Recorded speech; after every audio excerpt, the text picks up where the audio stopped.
할렐루야. 우리 하나님께 영광의 박수 드리겠습니다. 우리 옆에 분하고 인사하겠습니다. 예수님 믿으면 우리로다.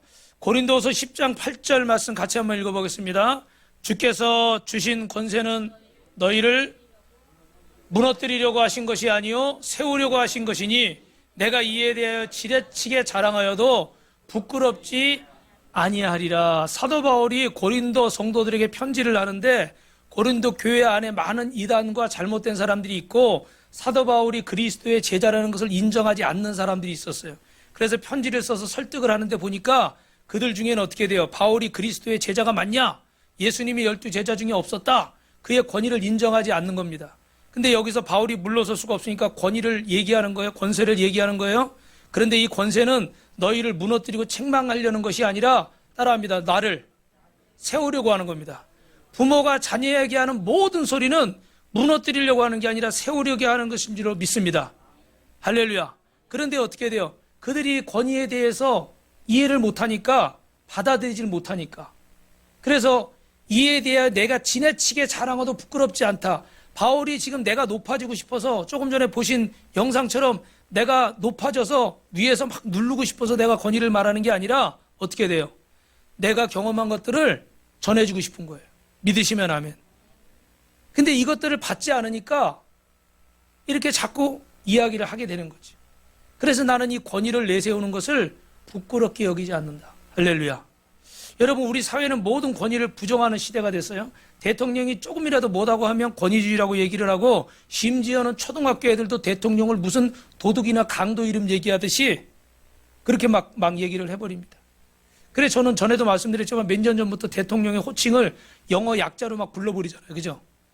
그때부터 저는 좀 마음이 편치 않더라고요. 제가 좋아하는 대통령이든 아니든 간에 그래도 우리는 윗사람에 대한 기본적인 어떤 태도가 있는 나라인데 동방 예의지국이잖아요. 그죠? 근데 이제 그런 게 없어요. 그죠? 그래서 우리 아들이 이렇게 미국에 지금 취업을 나가 있는데 얘들은 다 반말이잖아요. 그죠? 다 존대가 없잖아요. 그러니까 자기도 말하다가 순간 저한테 그런 얘기를 하더라고요. 아, 나도 이렇게 존칭을 안 쓰다 보니까 순간 그렇게 되더라고. 여러분, 뭐 그런 거는 사회적인 어떤 그런 기본적인 것들은 괜찮아요. 근데 문제는 학교에서는 선생님의 권위에 대항하는 일이 비일비재하고 자녀는 권위적인 부모님을 싫어합니다. 심지어는 제가 우리 교회 교장 선생님 은퇴하신 분이 계신데 얘기 들어보니까 아이들끼리 달려가다 둘이 복도에서 부딪혔어요. 근데 그 다음에 학부모님이 오는데 변호사를 대동하고 오더래. 이건 뭐 치고받은 것도 아니고 둘이 달려가다가 부딪힌 건데 변호사를 데리고 와요. 그러니 선생님들이 길을 펴고 선생님 할 수 있겠어요? 그냥 부모 눈치만 보는 거예요. 모든 권위를 부정하고 저항하는 세상. 그리고 그걸 민주적인 사고방식이라고 말합니다. 탈권위적인 현상. 이건 좋은 거라고 생각해요. 그러나 지나치게 권위적인 것에 대해서 이렇게 부정적으로 생각하는 건 너무 우리가 어떻게 돼요? 독재 시대나 이런 시대를 겪었기 때문에 그런 권위가 타당하지 않은 거죠. 그죠? 그리고 좋은 의미로는 이게 민주주의가 발전하는 거예요. 제가 이런 얘기 좀 조심스럽지만 홍콩 같은 데는 어떻게 돼요? 몇 년 전까지 이렇게 막 그런 운동이 있었잖아요. 그죠? 노란 우산 뭐 이런 운동이 있었잖아요. 근데 중국의 저 시핑 아저씨가 이름을 다 얘기 안 했어요. 시땡핑. 나중에 또 제가 고소를 당할 수도 있기 때문에 유명해지면. 어떻게 막 힘으로 눌러버리는 거죠. 그죠? 그러니까 그들은 당연히 권위에 대해서 긍정적일까요? 부정적일까요? 부정적인 거예요. 그죠? 우리도 독재를 겪었기 때문에 이 권위에 대해 부정적인 거예요. 그러니까 권위주의가 무너지는 것은 민주주의가 발전하는 좋은 현상인 건 맞습니다. 그러나 가정에서도 부모들도 교회 안에서도 이 권위를 인정하지 않는 것들이 너무나 큰 아픔인 거예요. 여러분, 권위주의에 타파는 좋은 일이지만 모든 권위를 부정하는 것은 잘못된 것인 줄 믿습니다. 그래서 크리스찬들은 사회적 분위기에 편승해서 권위에 도전하는 우를 보면서는 안 돼요. 여러분, 그럼 우리가 권위주의란 과연 무엇일까? 권위는 무엇일까? 성경은 권위를 대하는 우리의 태도가 어때야 되는지, 이 권위를 바로 알아야만 이 권위를 대하는 우리의 태도도 바르게 되고 여러분의 가정에 축복의 지경이 넓어질 줄로 믿습니다. 그러면 여러분 먼저 따라하실 것은 따라합시다. 권위에 대해 바르게 이해합시다. 권위라는 말은 남을 지휘하거나 통솔해서 바르게 하는 힘, 조금 전에도 설명이 나왔죠? 또는 일정한 분야에서 사회적인 인정을 받고 뭐 어떤 실력이나 노하우나 이런 부분들이 영향을 끼칠 수 있을 만한 위신에 있는 그런 사람을 말하는 거예요. 그러니까 당연히 어떻게 다른 사람에게 전해주고 가르쳐주고 훈계할 수 있는 사람인 거죠. 그런데 이렇게 권위가 존재하지 않는다면 이 세상은 어떻게 되겠습니까? 선생님들이 학생들을 가르쳐주지 않고 부모가 자녀를 가르쳐주지 않고 우리 스승이 우리를 인도해주지 않는다면 과연 우리의 자녀들이 태어나서 응애하면서부터 사회생활 시작하고 돈 벌고 뭐 달나라에 로켓도 보내고 이런 일을 다 할 수 있겠어요? 불가능한 일이죠. 당연히 이것이 하나님이 세운 이 질서 안에 필요한 것인데 필요한 것들은 취하고 내가 불편한 것들은 거부하려고 그러는 거예요. 이게 바로 권위를 바르게 이해하지 못해서 그런 거예요. 여러분, 사공이 많으면 배가 어디로 간다고 그래요? 산으로 가죠. 그래서 우리는 하나님이 집안에도 어떻게 해요? 부모님, 가장을 또 세웠고 직장에도 어떻게 해요? 직장 상사나 리더들을 세웠습니다. 교회 공동체 안에도 어떻게 해요? 목회자나 재직들을 세워서 주회종들을 세워서 또 앞에서 이끌어가게 하는 거예요. 믿으시면 아멘. 할렐루야. 그런데 내 필요한 건 취하면서 따라가는 건 싫어하는 거예요. 타치하는 건 싫어하는 거예요. 그걸 간섭한다고 생각하는 거예요. 내 하고 싶은 대로 하려고 그러는 거예요. 그럼 배우지도 말아야 되고 누리지도 말아야 되고 먹지도 말아야 되고 아무것도 나에게 허락해서는 안 되는 거예요. 그렇게는 살 수가 없겠죠. 그래서 권위는 필요한 것입니다. 성경은 하나님이 국가 지도자를 세운 일에 간섭하는 분으로 말씀하고 있는데 선지자뿐만 아니라 영적 지도자도 세우시고 그에게 권위를 주시고 권위를 위임하셨어요. 믿으시면 아멘. 부모님에게도 권위를 위임하신 줄로 믿습니다. 그래서 그 권위 아래 자녀들이 성장할 때 복을 주시는데 여러분 잘 아시는 에베소서 우리 13장 1절부터 3절의 말씀을 우리 한번 같이 읽어보겠습니다. 각 사람은 위에 있는 권세들에게 복종하라. 권세는 하나님으로부터 나지 않음이 없나니 모든 권세는 하나님께서 정하신 바라. 믿으시면 아멘. 모든 권세는 하나님께로부터 났고 하나님이 위에서 정하신 것이에요. 2절이요. 그러므로 권세를 거스르는 자는 하나님의 명을 거스름이니 거스르는 자들은 심판을. 권세를 거부하는 것은 하나님의 명령을 하나님의 권세를 거부하는 것과 똑같다는 거예요. 3절입니다. 다스리는 자들은 선한 일에 대하여 두려울 게 되지 않고 악한 일에 대하여 되나니 내가 권세를 두려워하지 아니하려느냐 선을 행하라. 그러면 그에게 칭찬을 받으리라. 한마디로 악을 행해놓고 뭐 이런 거에 대해서 훈계하는 거 듣기 싫어하고 인정하지 않고 그건 옳지 않다는 거예요. 네가 만약에 그런 걸 듣기 싫으면 어떻게 돼요? 선을 행하라는 거예요. 할렐루야. 선한 일을 행하면 그럴 일이 없는 거예요. 근데 악을 행하고 잘못된 길로 가니까 바른 길을 가라고 이야기를 하고 지도를 해주는데 그 권세를 인정하지 않는 거예요. 우리 5절부터 다시 한번 읽습니다. 시작. 그러므로 복종하지 아니할 수 없으면 진노 때문에 할 것이 아니라 양심을 따라 할 것이다. 너희가 조사를 바치는 것도 이로 말미암음이라. 그들이 하나님의 일꾼이 되어 바로 이 일에 항상 힘쓰니라. 모든 자에게 줄 것을 주되 조세를 받을 자에게는 조세를 바치고 관세를 받을 자에게는 관세를 바치고 두려워할 자를 두려워하는 자를 존경한 자들을 존경하라. 할렐루야. 무슨 말씀이에요, 여러분? 나라에도 우리가 해야 될 부분들은 어떻게 돼요? 해야 된다는 거예요. 권리만 주장하지 말고 의무를 가지고 권세자들에게 따라야 되는 거예요. 믿으시면 아멘. 이제 나중에 나오겠지만 뭐 불합리한 권세도 있고 이럴 수 있지만 성경은 그 정하신 법대로 어떻게 돼요? 따르라고 말씀하고 있습니다. 그래서 우리는 모든 권세가 오늘 말씀을 통해서 깨닫는 것은 여러분 권세는 하나님께로부터 나오는 줄로 믿습니다. 할렐루야. 그래서 우리가 말씀해 보니까 이 권위주의와 권세는 다른 것인데 모든 권세는 다 하나님께로부터 나온 거예요. 세상에 악한 권세도 있고 선한 권세도 있을 수 있는데 분명한 것은 하나님의 뜻 가운데 세워진 거예요. 어떤 사람들은 국민에게서 권세가 나온다고 그래요. 맞습니까? 틀립니까? 맞기도 한 것 같아요. 왜냐하면 다수의 국민들이 원하면 어떻게 해요? 들어줘야 되는 거죠. 그게 민주주의잖아요. 그죠? 그러나 여러분 그 국민인 저와 여러분이 누군가를 뽑을 때 사람이 그 걸음을 계획해도 그 길을 인도하는 건 누구다? 여호와 하나님이시다. 믿으시면 아멘. 국민들이 뽑지만 그러나 그 모든 생각까지 주장하시는 건 누구예요? 큰 소리로 누구예요? 하나님이세요. 믿으시면 아멘. 그러면 뽑혔으면 어떻게 돼요? 하나님이 세우신 거예요. 하나님이 세우셨으면 그 위정자들을 위해서 기도해야 되고, 마음에 안 들어도 기도해야 되는 거예요. 마음에 들어도 기도하고. 할렐루야. 이게 곧 하나님의 뜻인 거예요. 그런데 국민이 투표권을 가지고 있으니까 국민의 눈치는 보는데, 정치하는 사람들이 하나님 눈치를 보지 않아요. 왜요? 이 권세가 어디서부터 오는지 모르고 있는 거예요. 우리도 마찬가지입니다. 대통령이든 뭐 국회의원이든 뭐 회사의 뭐 사장님이든 부장님이든 선생님이든 누구든 간에 이 권세가 하나님께로부터 오는 줄로 믿으시면 아멘 하시기 바랍니다. 두 번째로는요, 권세에 대항하는 것은 따라합니다. 하나님께 대항하는 겁니다. 조금 전에 말씀드렸죠, 그죠? 예를 들어 다른 나라에 우리가 사신, 요새는 외교관이라고 그러잖아요. 외교관을 보내잖아요. 그런데 그 외교관을 홀대하고 막 멸시하는 것은 누구를 멸시하는 겁니까? 그를 보내신 그 나라를 무시하는 거고, 어떻게 해요? 대통령을 무시하는 거예요. 우리가 뭐 일본에서 뭐 요번에 뭐 위안부 문제나 이런 거 있을 때마다 어떤 뭐 교과서에 막 이상한 거 뭐 싫고 독도 자기네 땅이라고 그러고 이러면 어떡합니까? 우리가 항의를 할 때 어떻게 돼요? 그 나라 외교관이 대사가 우리나라 와 있잖아요. 그죠?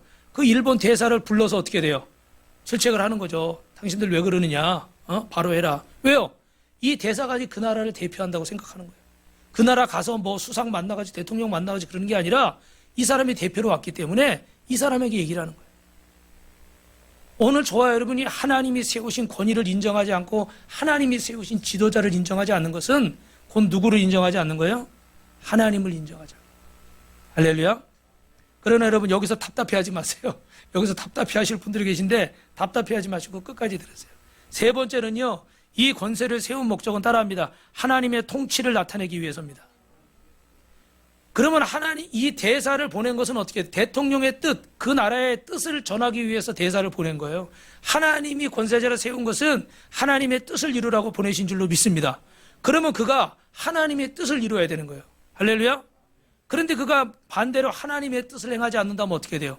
그 권세는 의미가 없어져 그러는 거예요. 조금 더 나갑니다. 네 번째로 따라합니다. 권위에 대해서 존경심을 가져야 됩니다.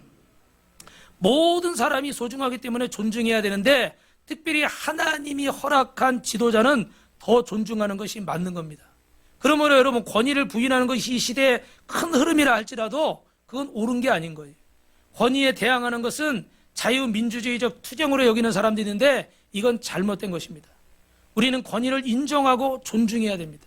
더 나아가서는 최상의 예절을 갖추고 성실하게 따라야 할 줄로 믿습니다. 할렐루야. 그래서 우리는 두 번째 따라합니다. 권위를 행사하고 대하는 올바른 태도를 가립시다. 이 권위 앞에 그럼 우리는 어떻게 서야 될까? 권위를 부정하는 쪽으로 흘러가는 것을 권위를 가진 사람들에 대해서 권위주의자라고 얘기합니다.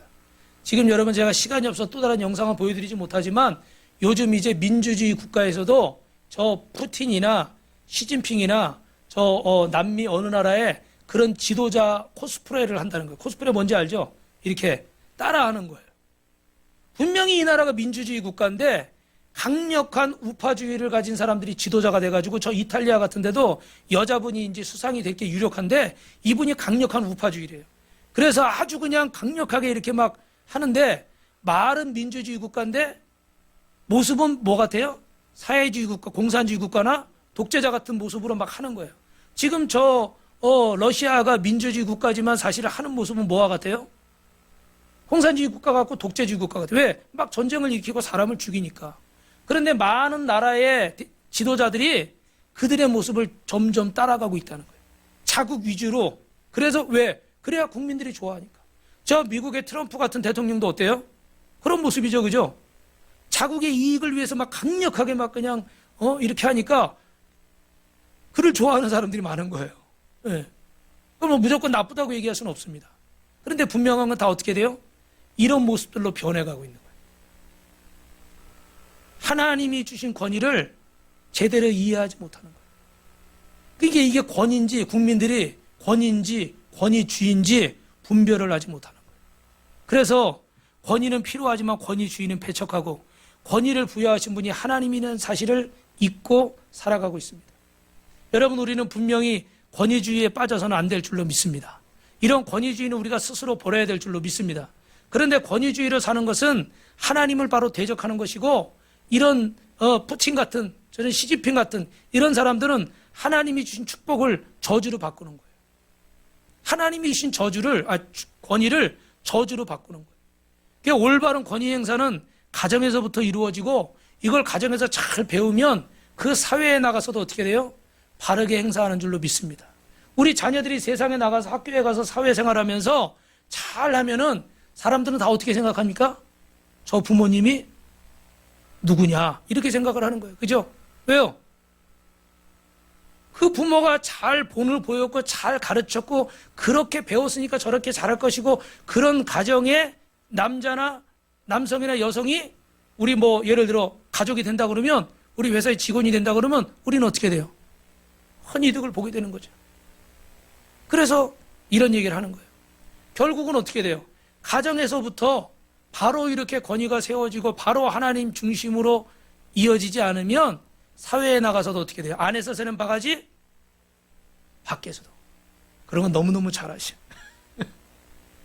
그래서 여러분, 우리가 지난번에도 제가 말씀드린 게 있지만, 프랑스의 부모들은 제가 좋은 권위라는 어설리티, 이 좋은 권위, 정말 굿 어설리티, 하나님이 기뻐하시는 여러분 좋은 권위를 가져야 되는데, 그러면 이 프랑스의 그 부모들도 권위주의를 얘기하는데 그런 권위적인 걸 가지고 양육을 한다는 거예요. 그래서 먼저는 여러분, 우리가 지지난주에도 말씀을 드렸지만 따라합니다. 부모는 어떻게 자녀에게 권위를 행사하고 자녀는 어떤 태도로 대할 것인가. 우리 에베소서 6장 1절부터 4절 말씀 한번 읽어보겠습니다. 시작. 자녀들아, 주 안에서 너희 부모에게 순종하라. 이것이 옳으니라. 내 아버지와 어머니를 공경하라. 이것이 약속 있는 첫 계명이니 이로써 내가 잘되고 땅에서 장수하리라. 할렐루야. 저를 보십시오. 이것이 하나님의 약속입니다. 오늘 여러분들이 이 말씀을 모르는 분은 아마 거의 계시지 않을 것 같아요. 근데 이 말씀을 하나님의 말씀으로 믿고 여러분을 훈련하고 채찍질해서 이 말씀대로 행하면 땅에서 잘되고 장수하는 복이 여러분에게 임할 줄로 믿습니다. 4절 있습니다. 시작. 또 아비들아, 너희 자녀를 노엽게 하지 말고 오직 주의 교훈과 훈계로 양육하라. 아멘. 부모는 자녀를 어떻게 돼요? 사랑하고, 또 자녀는 부모를 어떻게 돼요? 공경하고. 오늘 이 사실을 모르는 분은 이 자리에 한 분도 안 계실 겁니다. 그런데 어떤 자녀는 우리 부모가 어릴 때 나를 버렸습니다. 아니면 우리 부모가 어떻게 했습니다. 그래서 이런저런 이유를 대는 경우가 있어요. 그런데 분명히 여러분, 태중에 그 부모가, 어머니가 10개월 그 안에서 그 아이를 품고 목숨을 걸고 이 아이를 낳은 것만으로 자녀는 효도해야 될 줄로 믿습니다. 그 권위에 순종해야 될 줄로 믿습니다. 그때 받은 사랑과 그 보호만으로 충분한 거예요. 그렇다고 더 이상 사랑할 필요도 없고 더 이상 보호할 필요도 없다, 그런 말씀은 아닌 거예요.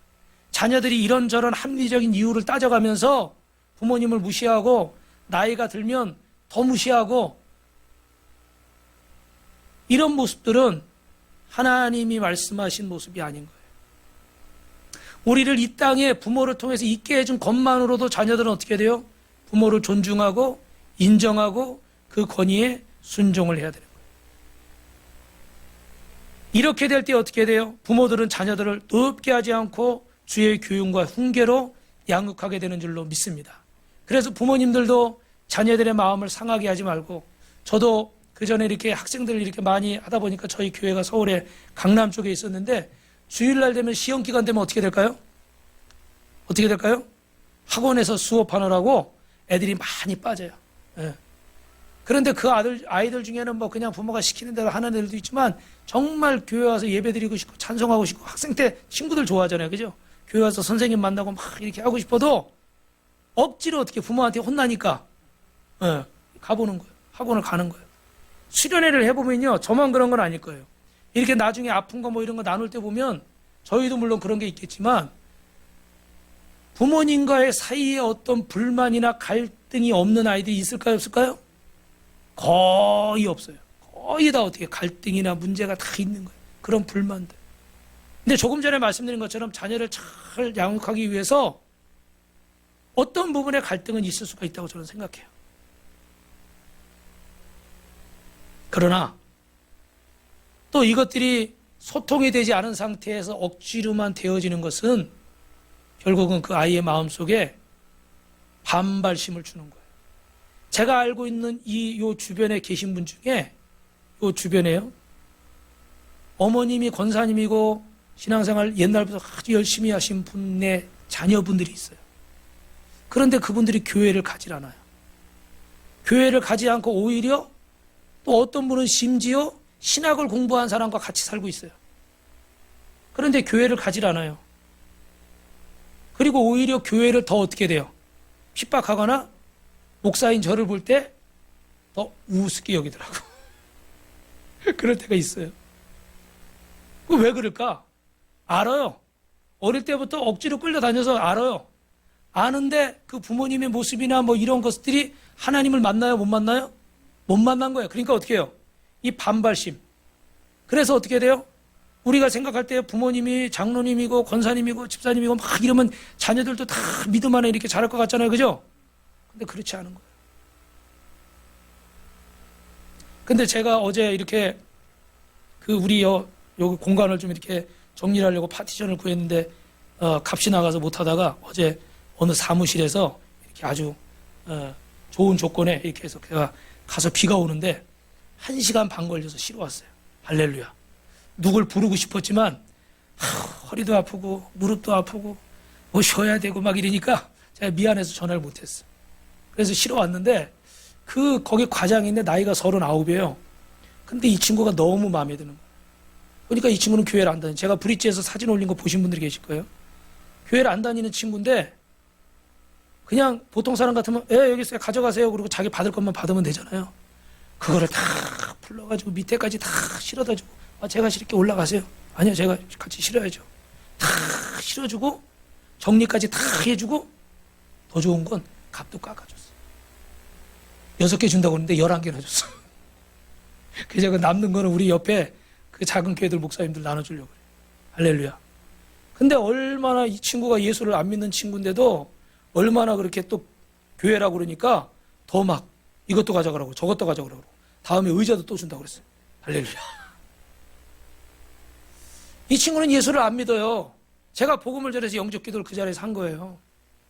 그런데도 얼마나 태도가 바른지 제가 탐이 나더라. 쌍둥이를 낳대. 여자 쌍둥이 둘. 할렐루야. 이름은 얘기 안 할게요. 또 방송에 나가니까. 예수를 안 믿는 친구인데도 불구하고 존중을 해요. 목사님이라고 그러니까 더 챙기고 땀을 뻘뻘 흘리면서 8층에서 밑에까지 내려와서 하나하나 차에다 다 실어줘요. 여러분이 이따가 남자분들이 보시면 얼마나 많은지 보세요. 그거를 땀을 흘리면서 삐질삐질. 자기가 갖는 돈도 아니에요. 어제 쉬는 날이에요? 일하는 날이에요? 쉬는 날이에요. 근데 평상시엔 거기에 전화를 받기 때문에 시끄럽다고 쉬는 날 자기가 나가겠다고 저하고 시간을 맞춰서 이렇게 한 거예요. 그 마음가짐이 제가 일부러 그렇게 느끼려고 그러는 게 아니라, 야, 예수를 안 믿는 친구가 이렇게 존중을 하고 성의 있게 이렇게 하는데 과연 나는 어떤가? 우리는 어떤가? 이런 생각을 제가 이 설교를 준비하다 보니까 또 하게 된 거예요. 오늘 마지막 부분의 얘기지만 어떻게 돼요? 권위를 가진 사람들은 어떻게 돼요? 그 어떤 부분에도 능력도 탁월해야 되지만 자세는 어떻게 된대요? 낮아야 된다잖아요. 할렐루야. 사랑하는 성도 여러분, 오늘 저와 여러분 또 특별히 이 말씀을 읽는데 우리 4절까지 다 읽었나요 지금? 네. 특별히 아내들은 이제 그 뒷부분을 보겠습니다. 네, 책이 이제 막 제가 섞였네요. 잘못 분별을 해가지고. 아까 그 프랑스 부모들이 권위적으로 양육하는 이유에 대해서 나온 책이고, 오늘 에베소서 5장 22절부터 읽어봅시다. 시작. 아내들이여 자기 남편에게 복종하기를 주께 하듯 하라. 이는 남편이 아내의 머리됨이 그리스도께서 교회의 머리됨과 같음이니 그가 바로 몸의 구주시니라. 그러므로 교회가 그리스도에게 하듯 아내들도 범사에 자기 남편에게 복종할지니라.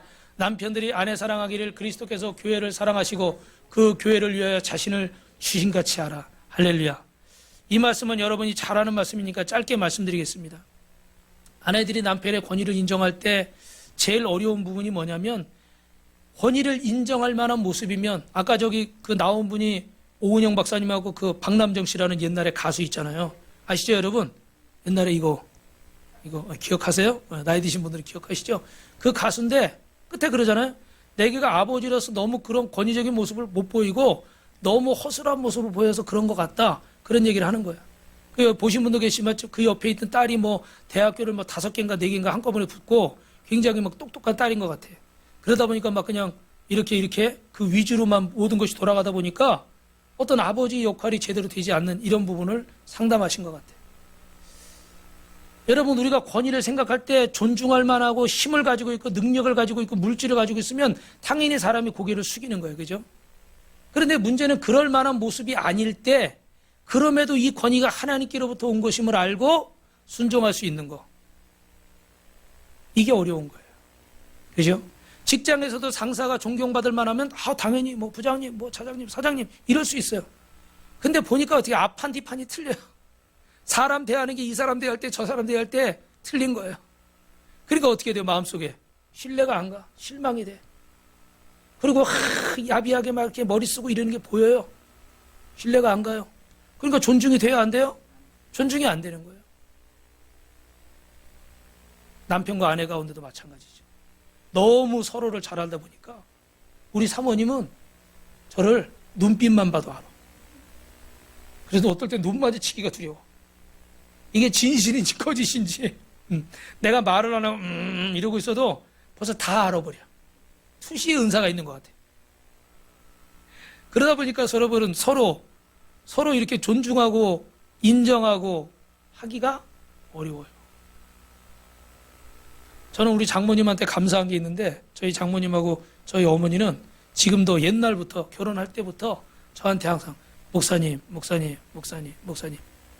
사위들이 5명이 더 있거든요. 며느리도 있고 7남매니까 여보게 자네 어이 무슨 서방 이렇게 불러요. 저한테는 목사님. 그럼 제가 둘째인데 좀 뭔가 된 것 같아. 왜 그럴까요, 여러분? 얼마든지 편하게 부를 수 있어요. 근데 우리 장모님 권사님 마음속에는 내 사위래도 주의 종이다. 그래서 존중을 해주시는 거예요. 그래서 제가 제일 못해요. 제일 못해. 여러분, 그 마음이 감사한 거 아니에요? 대접을 받을 만한 사람이 여기 윤 대통령이라는데 여러분이 다 나가서 카카 뭐 당연한 거예요. 근데 여기 힘없는 어떤 노인이 이렇게 뭐 도움을 받으러 왔어요. 근데 여러분이 다 나가서 어서 오시라고 그러면 그게 감동인 거예요. 무슨 말인지 이해가 되세요? 우리는 저부터도 어떻게 해요? 존중할 만한 사람만 존중하고 존경할 만한 사람만 존경하려고. 힘이 있고 권력이 있는 사람의 권위에 고개를 숙이려고. 제 얘기하는 거예요. 제 얘기. 스스로 내가 평가해서 결정을 하는 거예요. 그러나 그렇지 않습니다. 모든 권세는 위로부터 나느니라. 굽신거리라는 게 아니에요. 야비하라는 게 아니에요. 하나님이 세운 질서를 따라 그러시다. 그래야 하나님이 복 주신다는 거예요. 할렐루야. 하나님이 복 주고 싶어서 이 말씀을 가르쳐 주시는 거예요. 근데는 우리는 우리의 생각과 우리의 결정대로 내 생각대로 하려고 하니까 하나님이 복을 주시고 싶어도 주시기가 힘드신 거예요. 그분의 말씀과 질서를 따라가지 않으니까 안타까워서 주시는 말씀. 오늘 여러분 마음속에 이 말씀에 대한 거부감이 사라지기를 주님의 이름으로 축원합니다. 마지막 3번째로 따라합니다. 사회 속에서도 권위를 잘 행사해야 됩니다. 우리 말씀 한 구절 더 읽겠습니다. 에베소서 6장 5절에서 9절 말씀이에요. 시작. 종들아 두려워하고 떨며 성실한 육체 상전에게 순종하기를 그리스도께 하듯 하라. 눈 가림만하여 사람을 기쁘게 하는 자처럼 하지 말고 그리스도의 종들처럼 마음으로 하나님의 뜻을 행하고 기쁜 마음으로 섬기기를 주께 하듯 하고 사람들에게 하듯 하지 말라. 이는 각 사람이 무슨 선을 행하든지 종이나 자유인이나 주께로부터 그대로 받을 줄을 알미라. 상전들아 너희도 그들에게 이와 같이 하고 위협을 그쳐라. 이는 그들과 너희의 상전이 하늘에 계시고 그에게 사람을 외모로 취하는 일이 없는 줄 너희가 알미니라. 할렐루야. 여러분, 이 말씀에서도 역시 직장의 상사나 이 세상의 사회의 권위에 대해서도 조건 없이 그 권위를 인정하고 순종하라고 말씀하고 있습니다. 일을 처리하는데도 사람의 눈에만 보이려고 눈가림만 하지 말고 앞에서만 굽신굽신하고 뒤에 가서 딴소리하는 사람이 되지 말라고 그래요. 왜? 하나님께서 판단하시기 때문에 모든 일을 할 때 누구에게 하듯 하라고요? 죽게 하듯 하라는 거예요. 죽게 하듯 하라. 누가 보든지 안 보든지 죽게 하듯 하는 거예요. 제가 갑자기 그 생각이 나는데, 제가 이렇게 학생 때 다니던 교회에 이렇게 탁구대가 있었습니다. 그 방에서 탁구를 막 치는데 어떤 날은 막 탁구를 너무 열심히 치다가 우리 부목사님이 설교하다가 회개를 하더라고. 왜 회개를 하냐니까 탁구를 치는데 조금 더 치고 조금 더 치고 그래서 수요 예배 설교인데 조금 더 치고 조금 더 치고 그러다가 후다닥 넥타이 메고 땀 흘리고 올라왔는데 사도신경으로 신앙 고백 탁 하는데 눈을 딱 감으니까 뭐가 왔다 갔다 해요? 탁구공이 왔다 갔다 하는 거예요. 예배를 인도해야 되는데 땀은 나고 탁구공으로 왔다 갔다 하고 말씀에 집중을 할 수 없어. 그래, 주여 잘못했습니다. 근데 제가 탁구를 치다 보니까 거기를 먼지가 많잖아요. 먼지가 많으니까 제가 어린 마음에 거기를 열심히 청소를 했어요. 그랬더니 어떤 분이 보셨는지 모르지만 나중에 보셨는지 엄청 칭찬을 하시더라고요. 할렐루야. 근데 제가 그 매일 청소한 것도 아니에요. 어쩌다가 한번 청소한 거예요. 근데 얻어 걸렸어. 이런 걸 가지고 복불복이라고 그러잖아요. 그죠? 맨날 해도 못 보는 사람이 있고 어쩌다 한번 했는데 탁 걸려가지고 칭찬을 받는 거예요. 그 기억이 지금도 나요. 그런데 여러분, 제가 분명한 건 누구에게 보이려고 한 게 아니에요. 탁구를 치다 보니까 실내가 좁고 먼지가 많이 나는 거예요. 그러니까 내가 청소를 좀 해야 되겠다. 빗자루 가지고 쓸었을 뿐이에요. 할렐루야. 하나님 앞에 이렇게 하는 거예요. 그죠? 누구에게 보이려고 하고 자랑하려고 하고 나타내려고 하고 칭찬받으려고 하는 게 아닌 것이죠. 모든 일을 하되 죽게 하듯 하다. 그러면 하나님이 사람은 못 봐도, 직장의 상사는 못 봐도 누구는 보고 계십니까? 하나님은 보고 계신 거예요. 믿으시면 아멘. 옆 사람하고 인사합시다. 보이지 않아도 죽게 하듯 합시다. 마지막으로 이 말씀 한 가지 드리고 말씀이에요. 오늘 설교는 매듭 짓는데 권위를 가진 사람은 주장하고 휘두르고 싶어도 오늘 마지막 말씀처럼 어떻게 돼요? 상전들은 이렇게 자기 마음대로 해서는 안 되는 거예요. 그런데 이런 사람들이 있습니까? 없습니까? 있어요. 저 푸 땡땡 씨하고 시 땡땡 씨 이런 분들 보니까 자기 마음대로 막 하는 거예요. 이거 왜 그럴까요? 내가 주인 돼서 그런 거예요. 여러분, 사람들은 이 안에 타락한 속성이 있습니다. 잘 들으셔야 돼요, 여러분. 그리고 이게 내 모습이라는 걸 여러분 인정하셔야 돼요. 손톱만한 권세만 주어져도 마음이 높아지는 거예요. 그래서 옛장에 여러분 이렇게 완장 차면 완장의 힘이라고 그랬잖아요. 그죠? 뭐만 하나 차면 사람이 태도가 틀려지는 거예요. 스스로 자랑하고 싶어지고 뽐내고 싶어지고 다른 사람 위에 군림하려고 그래요. 그리고 또 다른 사람은 그 권위에 대해서 어떻게 돼요? 인정하고 싶지 않은 거예요. 따르고 싶지 않은 거예요. 여러분, 이게 제 모습인 것 같아요. 저도 뭔가 주어지면 막 그거 가지고 위세를 하려고 그래. 그런데 다른 사람의 권위가 있어 나한테 뭔가를 지시하면은, 무슨 얘기를 하면은 또 순종해야 되는 거 아니에요? 질서에 맞게? 근데 나는 어떻게 돼요? 권사님 벌써 알고 고개를 흔드네. 듣기 싫어. 난 듣기 싫은 거야. 여러분 어떠세요?